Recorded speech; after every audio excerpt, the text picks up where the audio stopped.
ಅರ್ಥ ಆಗುದಿಲ್ಲ, ಇದೊಂದು ಒಳ್ಳೆ ಮೆಸೇಜ್ ಕೂಡ ಹೋಗುದಿಲ್ಲ. ಆದ ಕಾರಣ ಬಹುಶಃ ಇನ್ನು ಮುಂದಕ್ಕಾದ್ರೂ ಕೂಡ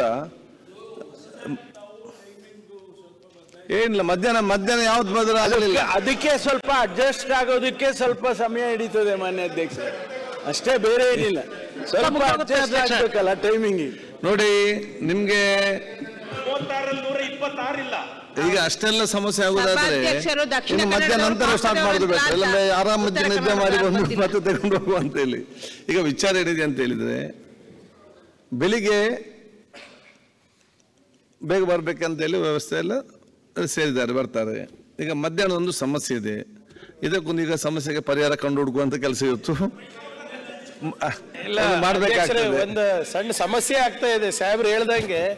ಈಗ ನಮ್ಮ ಕಲಬುರಗಿ ಜನ, ಬೀದರು, ಯಾದಗಿರಿ ಜನ ಎಲ್ಲ ಬೆಳಿಗ್ಗೆ KK ಎಕ್ಸ್ಪ್ರೆಸ್ ಉದ್ಯಾನಕ್ಕೆ ಬರ್ತಾರೆ. ನಾವು ಜನರಲಿ ಏನು 9ರಿಂದ 10:30 11ಕ್ಕೆ ಅವ್ರಿಗೆ ನೋಡ್ಕೊಂಡು ನಾವು ಇಲ್ಲಿ ಬರೋದು. ಈಗ ಏನಾಗ್ಬಿಟ್ಟಿದೆ ಅಧ್ಯಕ್ಷರೇ, ಬೆಳಿಗ್ಗೆ ಅವರಿಗೆ ನಾವು ಸಿಗ್ತಾ ಇಲ್ಲ. ಮಧ್ಯಾಹ್ನ ಇಲ್ಲೂ ಡ್ಯೂಟಿ, ಮೇಲ್ಮನೆಯಲ್ಲೂ ಡ್ಯೂಟಿ. ಅಲ್ಲಿ ಮಧ್ಯಾಹ್ನ ಹೋಗಿ ಅವ್ರಿಗೆ ನೋಡಕ್ಕೂ ಆಗ್ತಾ ಇಲ್ಲ.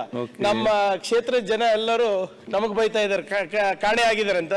ಇಲ್ಲಿ ಬಂದ್ರೆ ಇವ್ರ ಹತ್ರ ಬಯಸ್ಕೋಬೇಕು, ಅಲ್ಲಿ ಹೋದ್ರೆ ನಮ್ಮ ಹತ್ರ ಬಯಸ್ಕೋಬೇಕು. ಈಗ ಇವ್ರು ಹೇಳ್ದಂಗೆ ಅದನ್ನ ನಡೆಸೋದ್ರಲ್ಲಿ ನಮ್ದು ಸಂಪೂರ್ಣವಾದಂತ ತಮ್ಮ ಕಾಳಜಿ ಮತ್ತೆ ತಮ್ಮ ಜನರ ಪರವಾಗೇ ನಡೆಸ್ತಾ ಇದೀವಿ ಇದು. ಆದ್ರೆ ಜನರಿಗೆ ಇದು ಏನೋ ಇಲ್ಲಪ್ಪ ಅಲ್ಲಿ ಸಿಗೋದಿಲ್ಲ ಅಂದ್ಬಿಟ್ಟು ಅವ್ರದ್ದು ಅದೇ ಸಮಸ್ಯೆ ಇರ್ಬೋದು ಕೆಲವು ಶಾಸಕರದ್ದು. ಅಧ್ಯಕ್ಷ ಒಂದೇ ನಿಮಿಷ, ಈಗ ಪೂರಕವಾಗಿ ಈಗ ಏನಾಗುತ್ತೆ, ಅವ್ರು ಊರಿಂದ ಬಂದಿರ್ತಾರೆ, ಕೆಲಸ ಮುಗಿಸಿ ಅವ್ರು ವಾಪಸ್ ಹೋಗೋದಿರ್ತದೆ. ಈಗ ಅವ್ರು ಪಾಪ ರಾತ್ರಿ ತನಕ ಅವ್ರು ಕಾಯಿಸ್ಬಿಟ್ರೆ ಇಲ್ಲೇ ವಸತಿ ಮಾಡ್ಬೇಕಾಗ್ತದೆ, ಖರ್ಚು ಹೆಚ್ಚಾಗತ್ತೆ. ಅದು ಕೂಡ ತಾವು ಈಗ ಕೆಲಸ